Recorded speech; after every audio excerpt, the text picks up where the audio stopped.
This message is infuriating. One of my customers has messaged me asking for advice on SPF.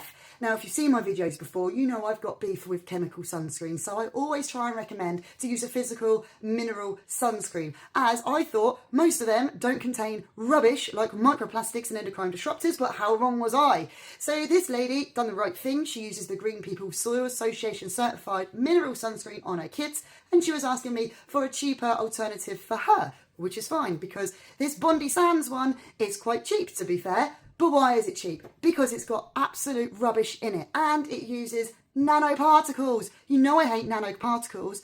I'll go on to that in a minute, but let's dissect the ingredients of the Bondi Sands mineral sunscreen. When we read the INCI list, the INCI list, the top ingredient has always got the most in that product going down to the least. So the most ingredient in this is water, which is absolutely fine, acts as a solvent and a filler, which just means we need to use preservative. But what preservative do we use? The second ingredient, this has really annoyed me, zinc oxide. I love this ingredient. It is brilliant. It's natural, it's healing, it's got so many good properties in non-nano form, okay? So the particles are big enough to do all the good stuff to your skin, but they're not small enough to get into the fishes. Now, if you look at a brand like Bondi Sands, you think, oh, like Australia coral reef swimming with the fishes. But you can't go in the sea if you're wearing this because it's nanoparticles. Those particles are going to really be deadly to aquatic life. So don't go in the sea wearing this. Look for something with non-nano zinc. Non-nano zinc is really good. I don't know why they're not just changing it to non-nano. It's really annoying. This C12 ingredient is an emollient and a solvent. It gives like a silky, non-greasy feel. It is a filler. It is synthetic, but it is biodegradable. This triglyceride is another emollient.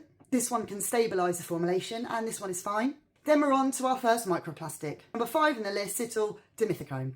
It's a silicone-based skin conditioner. It's a really cheap filler, but it is a microplastic. It will never biodegrade. It will bioaccumulate in your organs, causing all sorts of damage. In my opinion, it's not needed anywhere, let alone on the skincare that's going to go on your skin, which is the biggest organ that you have, and it absorbs up to 80% of what you put in it. And a recent study said that we consume about a credit card's size, weight, worth of microplastics weekly, and it's because of Bondi Sands are not helping with things like that. And then we've got a PEG. Hate PEGs. This one's in there as an emulsifier, binding the water to the oils. Absolutely no good for your skin. It can be contaminated with ethylene oxide and 1,4-dioxane, which are human carcinogenics, cancer-causing chemicals. Why this isn't bad, I don't know. It's synthetic, not biodegradable. Number 7, dimethicone, another microplastic, exactly like I said about the one beforehand. Glycerin, this is humectant. This is fine as long as it is derived from plant oils and not animals. This alcohol is an emulsifier and an emollient. This one's not bad at all. It is natural and it is biodegradable. Phenoxyethanol, I've done a whole video on this ingredient. I can't stand it. It's a synthetic preservative. Now, we need a preservative in this because it's got water in it. But there are many other natural alternatives to this particular one that I would go for because this can cause allergic reactions in a lot of people. Magnesium sulfate. This is a thickener and a pH adjuster. This one's totally fine. Lecithin is an emollient and an emulsifier, usually derived from soy or sunflowers, and this one is totally fine. Polyglycerol 3. This is an emulsifier, and this one's biodegradable and natural, absolutely fine. This hydrox ingredient is an antioxidant and a preservative booster. This one's not bad. This acid is put in there as like a dispersing agent to help the zinc oxide disperse evenly. However, it is synthetic and non-biodegradable. Tocopherol is a type of vitamin E, an antioxidant. This EDTA is put in there to help stabilise the formulation. It's not a microplastic, but it is toxic to aquatic life. Xanthan gum, one of my favourite ingredients to emulsify the water and oils together. This is a thickener. It's absolutely fine.